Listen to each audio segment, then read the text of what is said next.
Maswera sei muri Zimbabwe, welcome to our channel. Apa tinokupai nhau dzinenge matima nenyika yedu yeZimbabwe. Tingoti kana kari kutanga kukwira pane channel, please don't forget to subscribe. Kana uchinge wagara wakasubscribe, don't forget to comment and share this video. Tinoita kuigira mzara nasi nhau yaburitswa na Amos Chibaya abuda achitaura iye achiti no to Cape 3, achiti nyika haisi yamai vaMnangagwa. Mnangagwa ngabe, Mnangagwa ngasiye Cape 3 muri Zimbabwe. Naomira mushe Amos Chibaya was addressing mamonas muri Zimbabwe ku Manicaland kwa abuda achitaura yachiti vaMnangagwa ngavasiye vaMnangagwa ngabe vabuda vachitsigirwa zvakare nevamwe vanhu vanga varipo pachiitiko ichochi. Munavaita kugira muzvara nhasi, there's a video katata kugira tori mungonzwa Amos Chibaya achitaura pamusoro penhau iyoyi. Mobva matidza zvamuri kufunga pamusoro penyaya iyi mucomment section.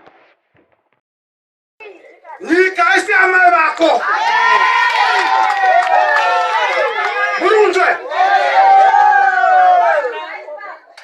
mukoma maita vakararamba chavairwira pano panyika kuti munyika muone hurumende yejekerere.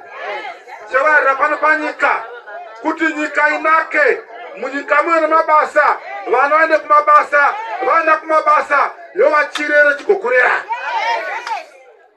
Ndozvavaida. So iko zvino kuno rumbo runongoimbiwa kebhitiri haiwa. Anyway, zvaunoronga iwe semunhu wenyama, Mwari hazvo zvanodi. Muri kunzve? 2030 tiri muna 2026. Anoziva tinosvika 2027 ndiani? Mwari. Amen, amen. So musafara mtinohwa neana. Kana ari munhu akasaridzwa navanhu, chaunorambira kuti Cape 3 ivhuti peno vanhu chi. Hanzveni kumutsa. Iwe ndiwo nevanhu unoti ndiwakawina. Handei kuvanhu wondovabvunza munoda here Cape 3 kana kuti kwete. Vanhu vovhota yes kana kuti no. Mapedza. Amen, amen. Chandoziva amadzadiwa pano tiri parufu mazve vatirikani kutai one thing. Amen. Kuno kwamutare tauya pano kuzochengeta hama yedu yaifamba kumarizevha kuno kuManicaland. Munozivai ari mayudzi akasimba, mayudzi ari panapa, mayudzi oye hatidi mayudzi anongopera nemutoriro mazvai. Mutarika nyika achitomatira jojina nemunhu ngava nyika yeZimbabwe haidi village yemunhu. So veukama nguva yedu yafamba kuuya pano rudo kwabviwa ndokure. Tatine basa rakaitiwa nehama yedu, regai tinoichengeta.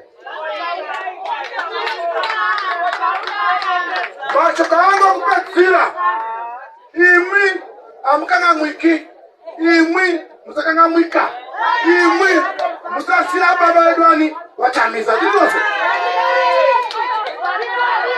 Amen, amen. So vana baba vangu vari panapa, nanamai vari panapa, nevechidoko. Amen, amen.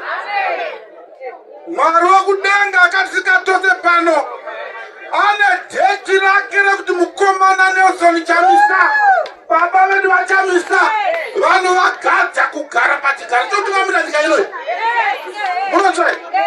Isu vana Chibaya hatidududzi, isu vana Chibaya hatidzokeri kumashure. Vanozviziva nyange vakasunga anenge ari mafuta. Kunoti nhasi kutanda kurima ndidadzoka, mangwana kurima ndani ndadzoka. Hatinati iko kumajere kune variko vanaparituka shoko shanduko. So pano tisunga paya tonotendeutsa vanhu. Ndofunga mangozvinzwira mega muri Zimbabwe zvataurwa naAmos Chibaya hazvina kumira mushe. the Constitutional Amendment Bill number 3 irava pedyo nekusainwa ende yava pedyo nekufinalized on Parliament. Then from then roenda kuti Senate, from the Senate poni kuti panokwanisa kuitwa referendum here kana kuti president vosaina. Zvinombera mushe, there are people who are trying by all means to defend the constitution. Inosanganisira the Constitutional Defenders Forum inova iyo yajoinwa naJacqueline Sunday, the former spokesperson wa Xavier Kasukuwere for Zimbabwe, pavaida kucontest my elections. She has now joined this Constitutional Defenders Forum. Vane mashoko awabuditsa pamusoro penhau dzakaatendwa Constitutional Court nezuro vachitaura ivo vachiti the judicial system yeino nyika yaparara.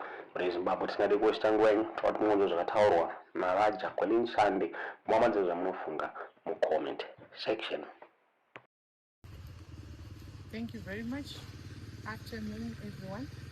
I'm happy to have joined CDF formally in trying to up the ante or the tone of the fight against Constitutional Amendment Bill number 3. And pursuant to that, this morning, I had the opportunity to attend Constitutional Court as it delivered the judgments in respect of the two cases which have brought challenging CAB 3, one by Ngululego and the other one by the war veterans. Both matters were struck off from the Constitutional Court's roll, and the first one by Prince Ngululego, the basis of striking it off being that it was not yet ripe. It has been prematurely brought before the court. And the court suggestion being that after Parliament is done deliberating on the bill and has referred it to the President for signature, only then will it be ripe for the Constitutional Court to hear the matter. So that one was struck off. And the second case was that involving the war veterans, who had also brought their matter before the court challenging the President's own conduct in respect of Constitutional Amendment Bill number 3.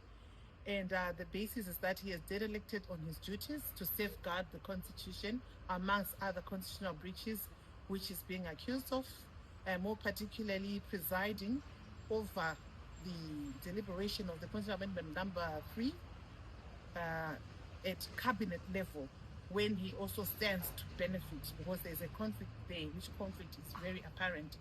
And again, this matter was struck off.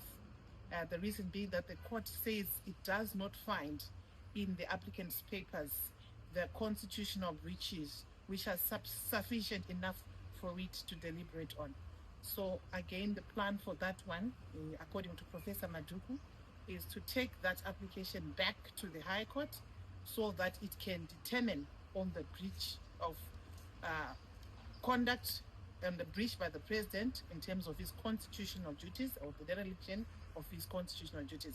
So they intend to bring it back to the High Court and have the High Court hear the matter. And if they are not successful, perhaps it will be referred back to the Constitutional Court. So here we have active litigation which is taking place, an active fight in the courts against CAB 3.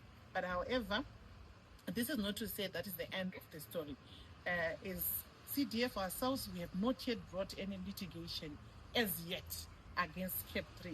But at an appropriate time, and as we monitor the results coming out from the courts, we are also going to join and bring forward our own litigation as CDF. And we are going to be, in the meantime, working closely with those who have chosen to bring forward litigation in whatever form challenging CAB 3. We are willing to partner with them. We are willing to work with them. And we want to state clearly that this is a consolidated fight against CAB 3. It is not a one-man band. And we want to work closely as much as possible with people who are speaking with the like voice, like-minded people. So it is not to exclude anyone, but we are here to support and advise and work closely with those bringing litigation. And at an appropriate time, we're also going to bring litigation. And I'm going to take it back to Zimbabweans before I hand over to the chair. I'm going to take it back to Zimbabweans that the fight is yours. Yes, we are fighting in the courts, but we must remain alive to the fact that the Constitution belongs to the people. The Constitution we are trying to safeguard was brought about after a long and protracted battle in which people were really crying out for a new constitution, especially in respect of term limits. And that constitution was brought about as a result of widespread consultations with the people. And this is what we are trying to defend today. So the battle is still yours as the people of Zimbabwe. How you're going to safeguard. The constitution provides for many other avenues for you to safeguard your constitution, and I'm going to give that back to Zimbabweans, that it's time to take ownership of the battle, in as much as we are using litigation and court process amongst other methods to fight Cat3. I'll hand over to